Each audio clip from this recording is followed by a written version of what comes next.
please include any questions that you have. You can use the Q&A function, or you can use the chat. Feel free to type your questions throughout the presentation in chat, and we'll get to them at the end.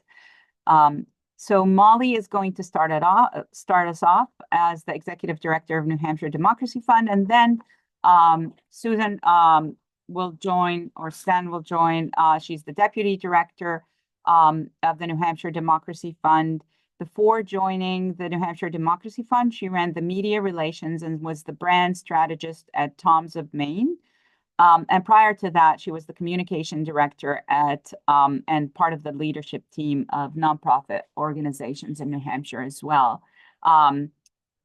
Molly is actually an elected official. She serves as the vice chair of the Exeter, New Hampshire Select Board. So they have a lot of experience amongst the two of them about communication and elections, and I will hand it over to Molly first and stop sharing my screen.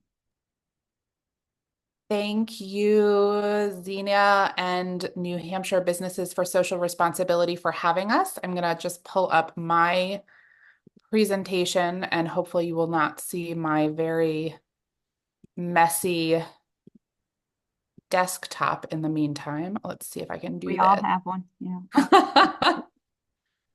Let me put this in slideshow. Can we, you're seeing it advance. Great. So again, thank you so much, Businesses for Social Responsibility. What you're doing here by creating the space is so helpful. We're really excited to be presenting. I think we're 21 days out from this really very important election that is going to be pivotal. But we are so excited to build a relationship with businesses, with this organization, and with nonprofits across the state to integrate a lot of what we're going to be talking about in a year-round way. So thank you again so much. I'm just first going to share really briefly about the New Hampshire Democracy Fund. We were established in 2020. We are dedicated to strengthening Granite State democratic institutions and ideals. We are a 501c3. We invest in nonpartisan programs critical to supporting a vibrant and representative government. So we have 4 big priorities. I'm going to be talking about these kind of, very briefly before we really dive into voting rights and voter participation. We will, our organization endeavors to protect voting rights, make sure we have fair elections, and then fair maps ultimately. So Granite Staters decide who their representatives are versus representatives deciding who their voters are. We want to increase and expand civic participation, making sure everybody has their voice heard in democracy. We support civic leadership at the state and local level, and we work to drive effective communications to let Granite Staters know who is making decisions on their behalf and what their decisions are. So we're going to take these sort of in reverse order of because I think what we want to talk about is voting rights and voter engagement. So I'm just going to very briefly run through these topics. So okay, sorry about that. So in terms of driving effective communications, we really need to inform Granite Staters about policy changes that are happening under the dome. We have to have an accountability drumbeat on how policy priorities we know Granite Staters care about. So making sure that things that Granite Staters, businesses care about are being taken up in these very important arenas, local government, under the dome, et cetera, like affordable housing, we keep hearing is a top issue for Granite Staters and for businesses, clean energy, strong environmental protections, childcare costs. And we also need to fight voter suppression bills in the legislature, because when we see efforts to restrict the rights to vote, that is often driven and passed on a narrative that is actually false, that there are people who are voting who are not allowed to vote or who should not be allowed to vote, and there is rampant voter fraud, and that's often how some of these policies are passed in the legislature when we know that that is not true. We also, so our additional priority to increase civic participation.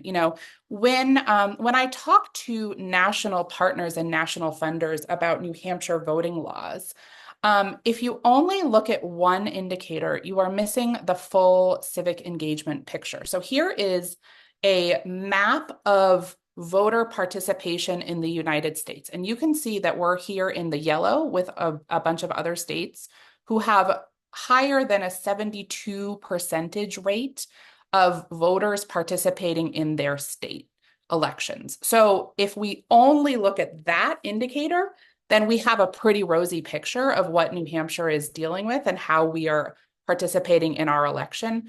I also wanted to point this out. This is the MIT election division, where they have done a ton of studies. And if you only, and I've included links to this, which I think Susan is dropping in the chat, so you can sort of play around with this.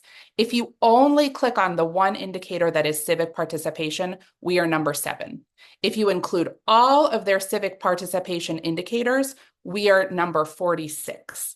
So it really depends on what you're looking for and how you're thinking about it, which is why I think it's so incredible and helpful that New Hampshire Businesses for Social Responsibility is doing outreach with their partners and businesses about how to increase voter participation. And here is just, I wanted to show you some, a lot of what we do with the New Hampshire Democracy Fund is look at underserved and underrepresented populations.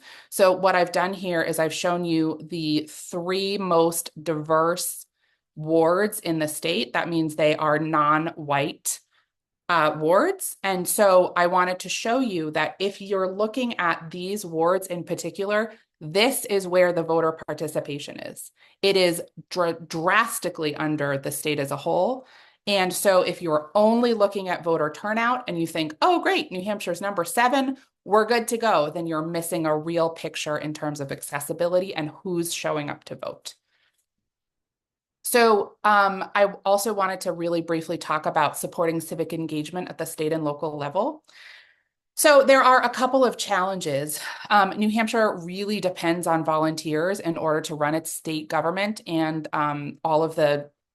in order to run its government, not just state government. There is a very weak governorship in terms of, we have this body called the Executive Council, where there are 5 members that are elected, and they really have a check and balance on what the governor can do. And that means that there's so much work that is sort of hamstrung by this Executive Council.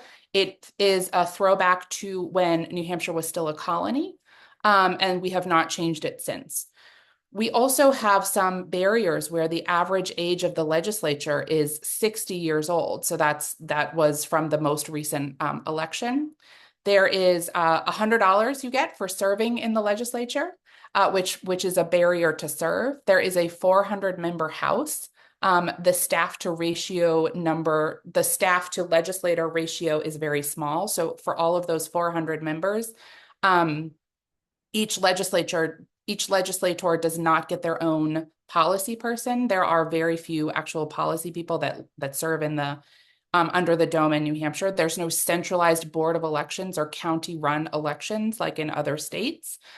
Each individual town does it. So Zena mentioned my service on the select board here in Exeter, which means I am an election official, and we run our elections on our own in our own town.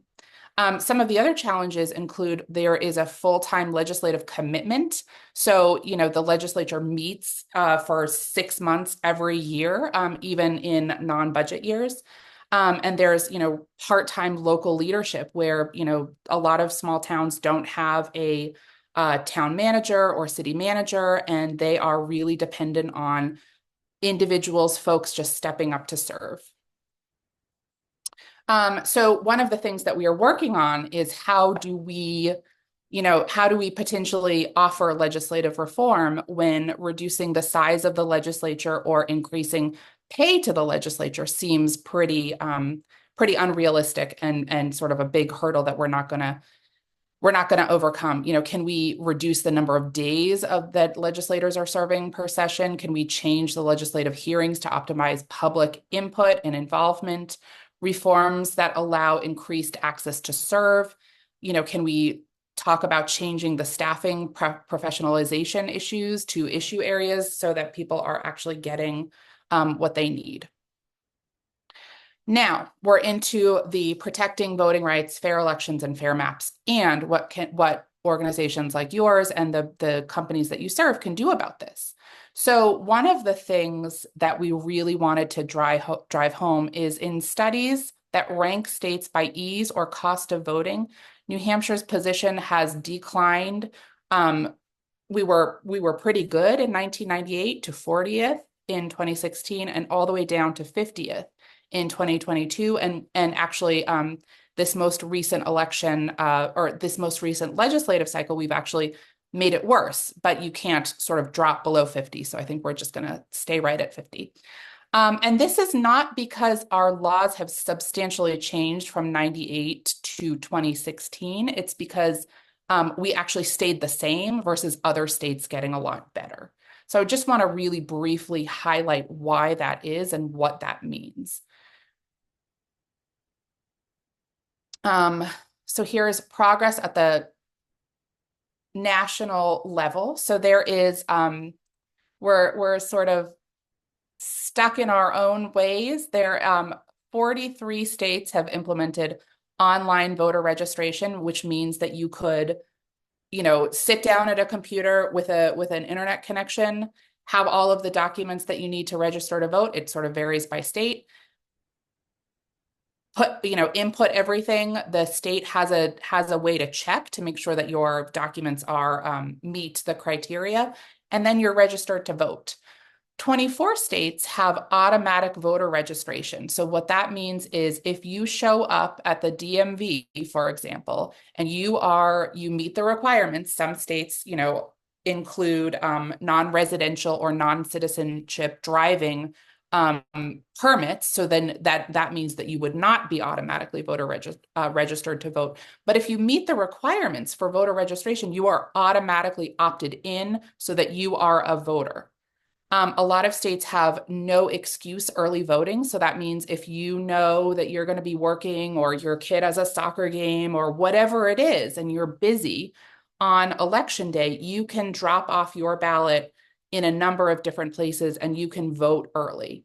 And 38 states have no excuse vote by mail, which means, and I remember when I lived in Washington State, I was mailed my ballot. I was mailed a packet that explained every single thing that was on my ballot.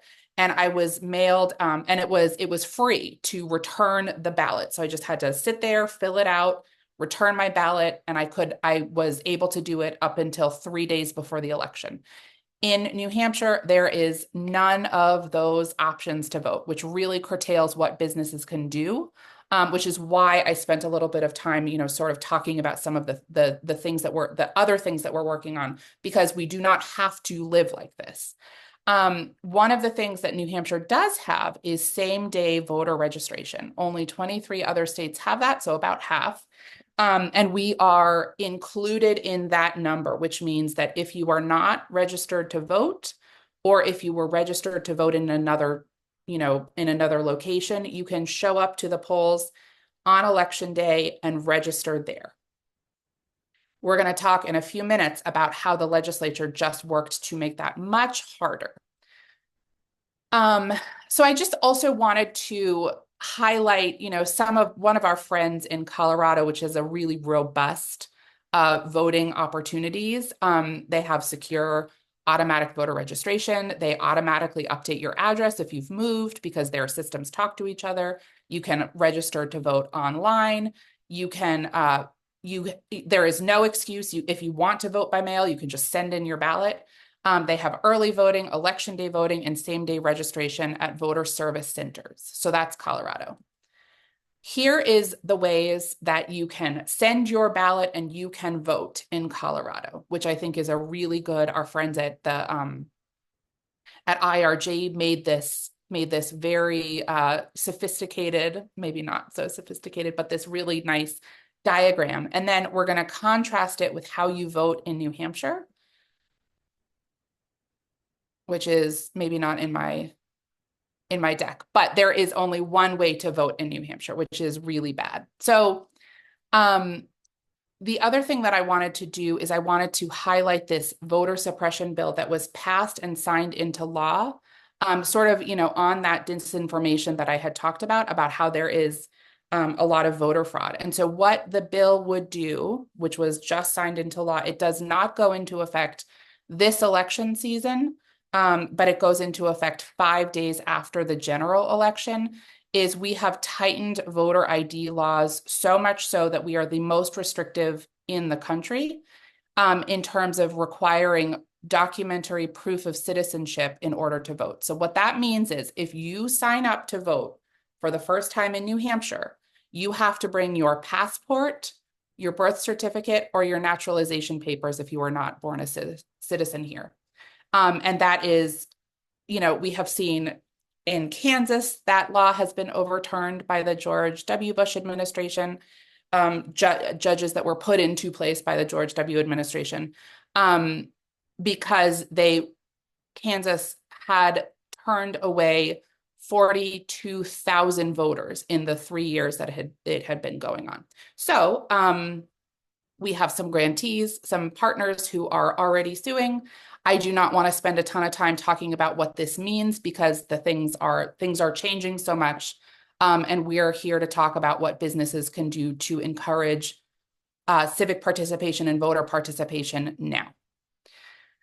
So how and why businesses can and should participate in democracy? I was putting together some resources and some helpful sources, and so many of the things that a Harvard study was encouraging folks to do, or Points of Light was encouraging folks to do, was doing things that you actually can't do here.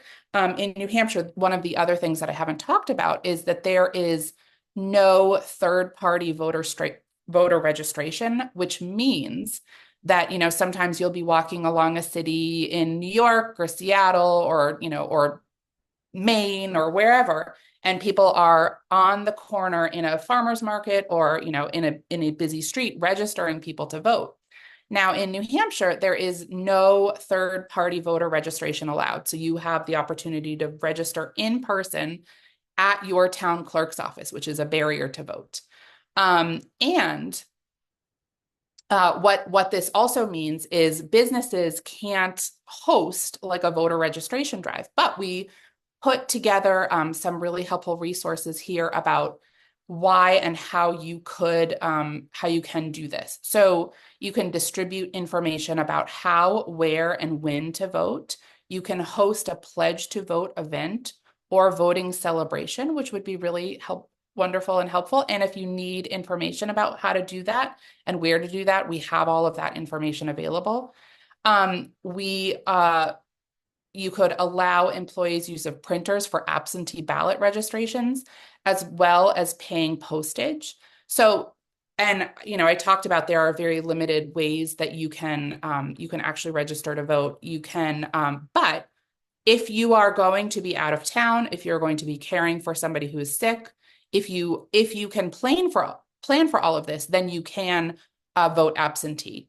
You could also give paid time off for employees to train as poll workers. Levi Strauss & Company is doing that this year, which is very exciting. I'm trying to advance my slide. Here we go. On election day, you can adopt flexible schedules with no meetings on election day. You can provide a paid hour to vote.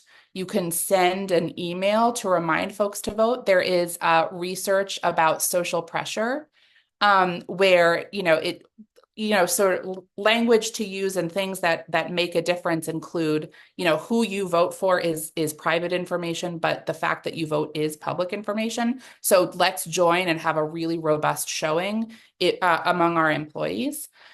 You can encourage employees to offer childcare, elder care, or rides to the polls for others in their communities.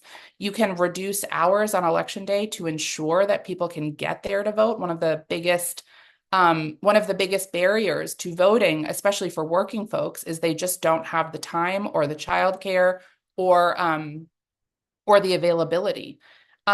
You can also close entirely on election day. Now, this is not my suggestion. This is a suggestion by Patagonia that has also been picked up by other employers, which is really exciting. Here is just a quote about the time to vote, which is, voting is one of the most sacred and most important ways that you can participate. And we just loved this quote. So I also wanted to talk about how your business can support long-term efforts. Because one of the things, I'm so encouraged, again, thank you so much, by this push in terms of, getting folks to vote for the 2024 election cycle, which is critical. But there's also so much work that is going to happen year round, regardless of what happens during this election. So you can support skills-based volunteering, which, a lot of employers do, time off or paid time off for volunteering. And you can encourage, there are plenty of opportunities. Susan will be talking about one in just a few minutes, where, folks need, again, New Hampshire depends on volunteers. I don't think that there's anything that we can say to make sure that, we effectively pay people, but businesses can, promote volunteering with elections as a core piece about why this is so important. You can provide and offer time off for voting. You can support charitable giving that supports and plays a pivotal role in fostering a civically engaged society. You can invite local leaders into your workspace, especially if they are elected. This is a nonpartisan activity where, it helps with a volunteer citizen legislature like we have. It helps people because, in a lot of other states, elected leaders have staffs of 4 who are, case managing all of this work that is happening. And in New Hampshire, it is really, there is no barrier between voters and business leaders and publicly elected officials. And so if local leaders understand the issues that businesses are facing and employees are facing, which is, such a critical part of being a good, responsive leader, they can act more. And if there is a direct connection, people can say, oh, my vote, my voice matters because that leader came into my, they were invited into my business and they talked to me and they asked me questions. And then, and I was able to share what my opinion was, versus only having the civic engagement touch point be one vote in an election, and they think, okay, well, my vote doesn't matter because nobody knew that I did it, and it is private, of course. But if you can foster that kind of relationship between local leaders and your employees, that is a great way to sort of cement that relationship. You can encourage your employees to run for local office. I remember when I ran for select board in New Hampshire, in Exeter. I cannot believe it's been almost 8 years ago, but my employer gave me time off to do that, and it was a really important, very supported, very very supported act that I did, and then a couple of I remember my boss at the time came and knocked doors for me. It was a really good, supportive environment. And when I won my election, my nonpartisan election, there was a little bullet in the newsletter, which was, it was just a nice thing. You can encourage employers and employees to advocate for state house reform to allow workers to serve. Some of those things that I talked about before that the Democracy Fund is really working to do. We're not going to probably change the size of the legislature or offer, actual payment for our citizen legislature, volunteer legislature, but there are ways to make this tenable. You could advocate for state house reforms that include evening meetings, or include, okay, we're going to have one long budget cycle, and then the next year we're not going to have very much. So you can offer, sort of flexibility there. And then, one of the other things that I really want to talk about for businesses especially is increased scrutiny on what local and state government is doing, and that is a nonpartisan issue.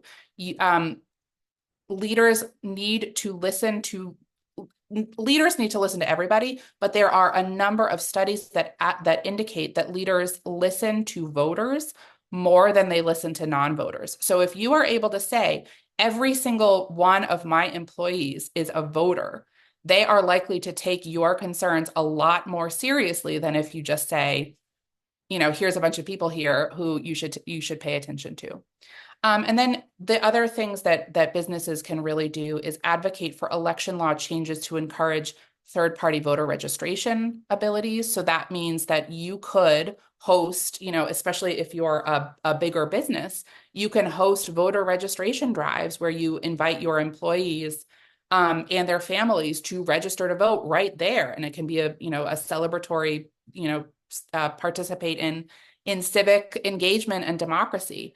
And then we need also increased ability to register to vote online, automatic voter registration. A number of these states are doing it. We are getting left in the dust in terms of updates and ways to make it easy to participate in democracy. So these are just a few ways that your businesses can support long-term efforts, which are, sort of beyond this 21-day window, but I really thought were worth talking about. So that is my portion of the presentation, and I'm going to turn it over to my colleague Susan to talk about the 2024 Election Protection Volunteer Opportunity. And again, thank you so much for having us. Thanks, Molly. We are helping run an election protection program this year in New Hampshire. We've done it previous elections, but this is the most robust effort that we've seen in New Hampshire. And the reason is that there has been every indication they've already shown up at polling places over the last few years in New Hampshire, challengers at polling sites to try and undermine the efficacy of the process. And we, election protection volunteers, I am one of them. I have my little nonpartisan name tag here, nonpartisan election protection volunteer. We are helping ensure that there are free, fair, and accessible elections. And as you'll see on this slide, the cycle is different. We're seeing, as I said, efforts to undermine the confidence in the elections by slowing down the counts. There are conspiracy theories about people trying to mess with the elections. There are voter integrity groups, quote unquote, that are spreading disinformation and misinformation. There are pushes for hand counts, which radically slow down the efforts, which mean if the hand counts are done at the end of the night and they can't report their numbers to the state can't report their numbers nationally. And so just by being a presence, there's an excellent training that you'll go through. It's only an hour and a half, and it's an episodic volunteer opportunity. You go on election day, you spend a couple of hours at your voting site, and yes, and Sarah Henry points out hand counts are less accurate, absolutely. And really it's there to help back up the local volunteers. You help ease tensions for the voters and the election officials. You're sort of the eyes and the ears on the ground, and you're creating a record of what's happening in that site. There's a number that you can call in and a text chat that you'll be on throughout the day. And my own experience is that when you arrive and you introduce yourself to the local volunteers, they are happy to have someone else who understands what needs to be happening that day and can help just keep everything running smoothly. Sometimes it's helping, get waters for the volunteers. And sometimes it's, introducing yourself to the folks around the room and just offering up another set of hands. And then if you see anything, you'll know more in you'll learn in your training sort of what you should be looking out for. You will have a number to call into and a group text chat where you can get real-time information. It's an incredibly gratifying volunteer opportunity. I would encourage everyone to do it. There are a number of trainings that we have coming up. You'll see here October 20th, the 23rd, 27th, and November 2nd. If people can't make that day, there's also a Zoom video that they can watch, and then they can meet with our Sarah Chenard, who is coordinating the efforts, and hear more about what it's like to be a volunteer on the ground. So this is an opportunity for you and your employees this year.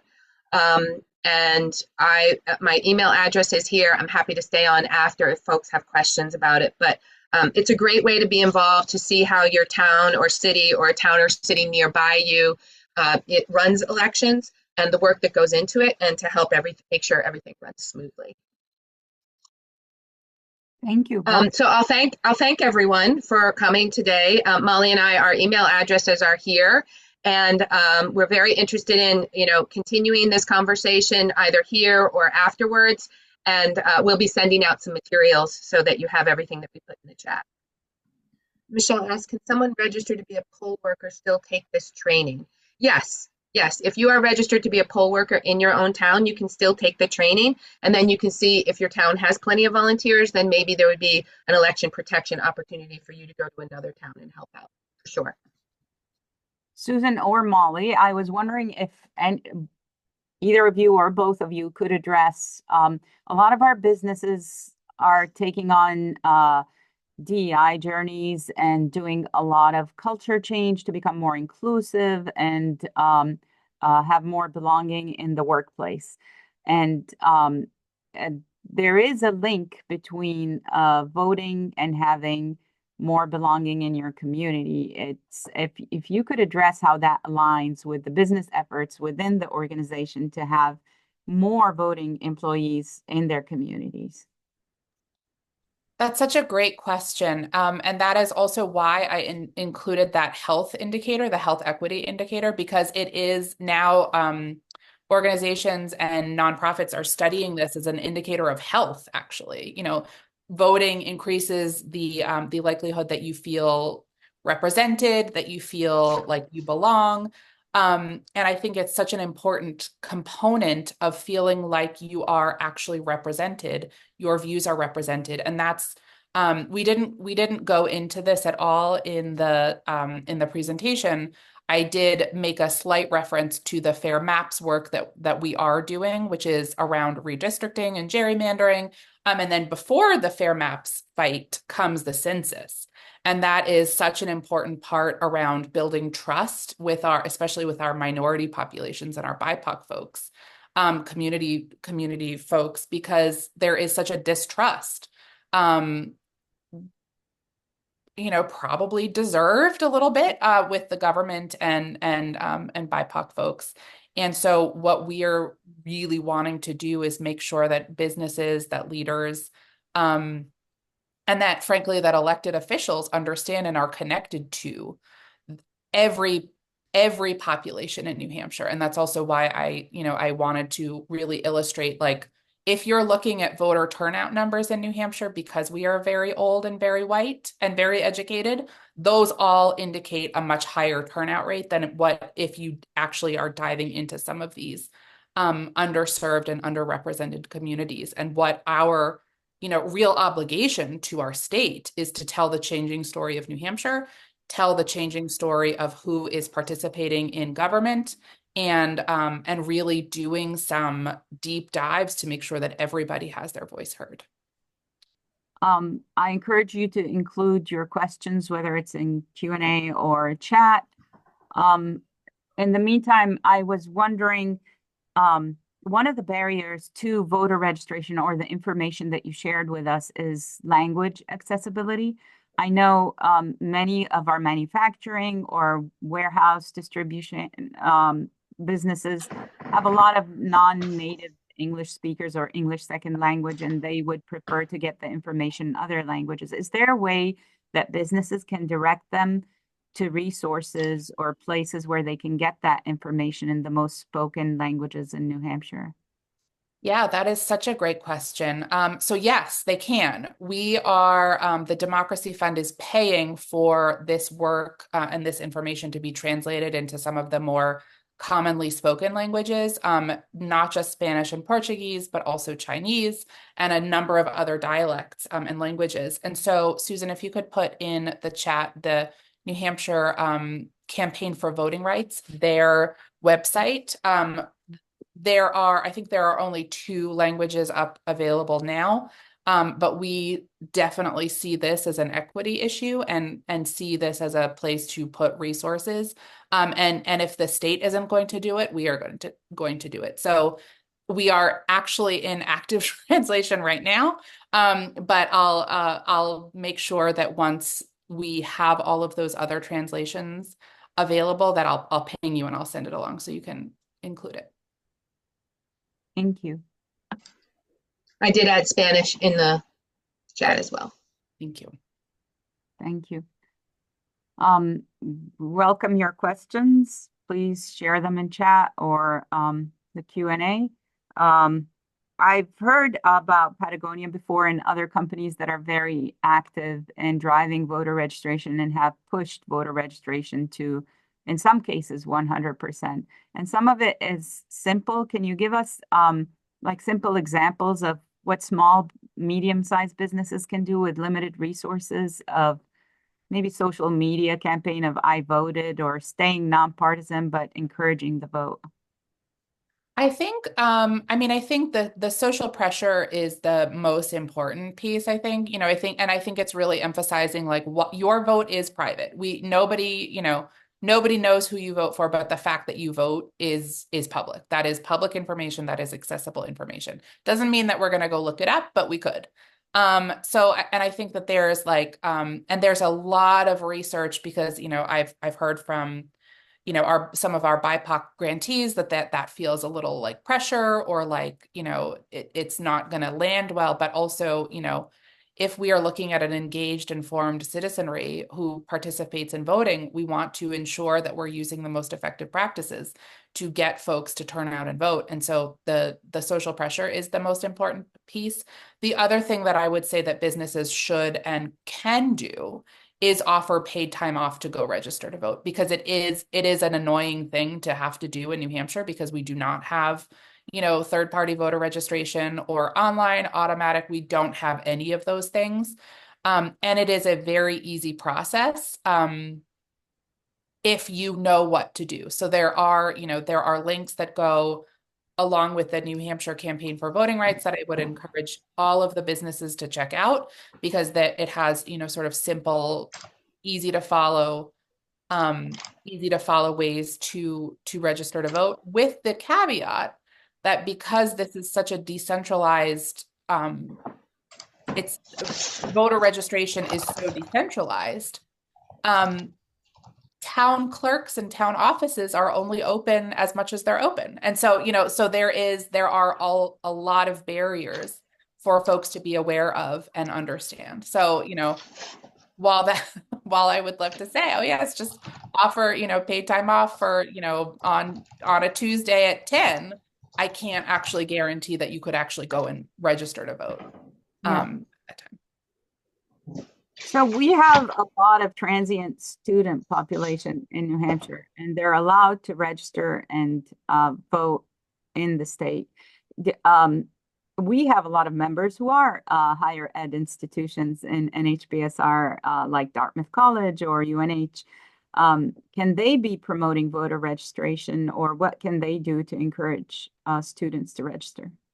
Well, I think one of the most important things that we see, because we have grantees who work with the administrations on all of these campuses, and is to really have a seamless relationship with the town clerks who are administering the elections. So, for example, Keene State College sends over to the registrar, to the people, the town clerks who are in charge of registering people to vote. They send over a list of every single student who is eligible, who can vote in those elections. And that means that the students, they get on a bus that is provided. All of this is nonpartisan. Anybody can get on the bus and go to vote. And if the administration has made it really easy to liaise with the town clerks, that they're removing these barriers for their students. And so I would encourage all of the members of NHBSR, I hope I got that acronym correct, to really start that process, because sometimes, if you get a grumpy town clerk, that can really put a barrier. And so if in the student experience around registering and showing up to cast a ballot, which they are legally allowed to do. So if the school is helping to, smooth over those rough edges and say like, hey, town clerks, we're going to be helping and we're going to be watching. That is a really important function that some of these administrations can play. And the administrations those who are doing it well with their local town clerk are embracing it as it's a educational opportunity for students. And they know that once you get people to vote when they're younger, it becomes habitual. Yeah. And it's an expectation. Oh, I absolutely have to vote. And the easier they make it for them when they're younger, the higher likelihood that they will do it throughout their lives. And it's a part of embracing it as part of civic education. I mean, I've even heard professors say, if you need time off during this course, take it on that day and go vote during my course if you need it. So when it comes to businesses and organizations encouraging voting, the approach seems to be, I know we have 21 days or something like that, but it should be year-round civic engagement that they're seeking, and it should be every voter, not just the voters that, the leaders of the organization would agree with their opinions. Or this is a nonpartisan effort. We're going after voting percentages right here. So what do you encourage when it comes to year-round planning? Like not just right before it's trendy or now we're engaged because there's a lot of news, but year-round planning on civic engagement. Well, this is an interesting thing because New Hampshire, one of the things that used to drive me crazy about working in politics was everybody would be like, oh, well, that doesn't work in my state or that doesn't work in my district. And there are so much more similarities than there are differences. However, New Hampshire is really weird when it comes to this kind of stuff because there are in a lot of other states, a lot of the work and resources and coordination and alignment around this nonpartisan civic engagement and voter education is driven by third-party voter registrations and ballot initiatives, both of which we do not have. I mean, there is a way to get something on the ballot. In fact, we do have something about age of justices in New Hampshire, but that is the threshold to get something on the ballot for the general population to vote on is such a high barrier that it is not a reliable way to interact with voters. And so one of the things that New Hampshire lacks is kind of this coordinating effort. There are great efforts that happen. The Charitable Foundation does a lot of advocacy. I think you all are developing a grassroots advocacy program, but none of this has been sort of baked into the culture of the state because of those two big things. And because New Hampshire has consistently been left off the list of like, you're too old, you're too white, we don't need to invest in census planning, we don't need to invest in redistricting. And so New Hampshire just kind of gets left off the list. In addition to those statistics about voter turnout, which if you're just looking at one indicator, you just put New Hampshire in the column like they're fine, they're doing it, they're fine. So we don't need to invest. So I think that there needs to be more alignment because, decisions that are made in secret, even if they're not necessarily intended to be made in secret, but if there's not a lot of oversight or participation because the legislature is just so, it's hard to testify. It's hard to show up. It's hard to run. It's hard to serve. Like all of these different components make it really hard to actually serve the granite staters or the businesses or whomever, which is why, sometimes you'll see like, oh, well, we just need to cut taxes, and businesses are like, well, wait a minute, we need places for our employees to live. Like we're not interested in a $7,500 tax cut. We're really interested in solving these basic problems of like, I can't find enough employees to stay open the entire week because there's no affordable housing, or the cost of childcare is through the, or, I need healthcare, and I need like in order to sell, electric vehicles, I actually need charging stations. And so like who's deciding, so there are all of these different things that need to happen in order to move New Hampshire forward. And the people who are making the decisions do not reflect who needs to be represented and the will of the people. And that's around gerrymandering, where politicians pick their voters and not the other way around. That's around, continually restricting the right to vote. I've talked to a number of parents of college age kids who are like, I'm not sending my kid to school with their passport and their birth certificate. Are you kidding? And so like all of these things that are restricting and making it harder and harder to participate in democracy. I really feel like nonprofits, businesses have a real responsibility to show up for their members and the folks that they are serving, to say like, actually they need a voice and you need to listen regardless of what they're saying. And so I do think it's a critically important piece, and we have to sort of figure out other ways to participate and elevate voices.